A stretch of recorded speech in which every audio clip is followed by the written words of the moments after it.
ಆಶ್ರಮಕ್ಕೆ ಬಂದು ಈ ರೀತಿ ದುಷ್ಟ ನುಡಿಗಳನ್ನು ಆಡುವುದು ತರವಲ್ಲ. ಅದು ಹೇದಕ್ಕೆ ತರವಲ್ಲ ಸುಂದರಿ. ನೇನು ಮೊದಲೇ ಪರಿಚಯ ಇಲ್ಲ. ನೇನುದಾರೋ ನನ್ನ ನಾಮಾಂಕಿತವೇನು? ಇಲ್ಲಿಗೆ ಬಂದ ಕಾರಣವೇನು? ಅಣ್ಣ ರಕ್ಕಸ ಕುಲಕರ್ಣ್ಯ.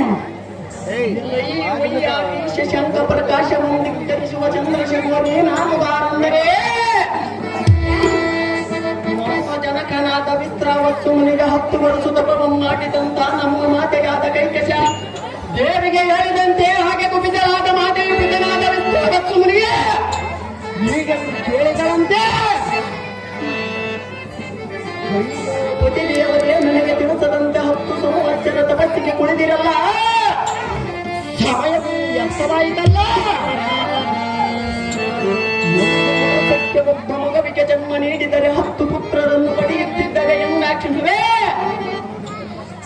ಅದಕ್ಕೆ ನಮ್ಮ ತಂದೆಗೆ ತಪಸ್ಸಿಗೆ ಕುಳಿತಿರಿಯನಾಯಿತು. ನಿನ್ನ ಮನದ ಅಪೇಕ್ಷೆಯಂತೆ 10 ಸುಧರನ್ನು ಒಳಗೊಂಡ ಪರಾಕ್ರಮ ಪ್ರಭಾವಶಾಲಿಯಾದ ರತ್ನವನ್ನು ಪಡೆಯುವರೆಂದು ಹೇಳಿದರಂತೆ. ವಂಶದ ಬ್ರಹ್ಮಕುಲೋತ್ಪನ್ನನಾದ ರಾವಣಾಸುರನಿಗೆ ಯಾರೆಂಬ ಸಂಶಯವನ್ನಡೆ ಹೊರಗಣೆ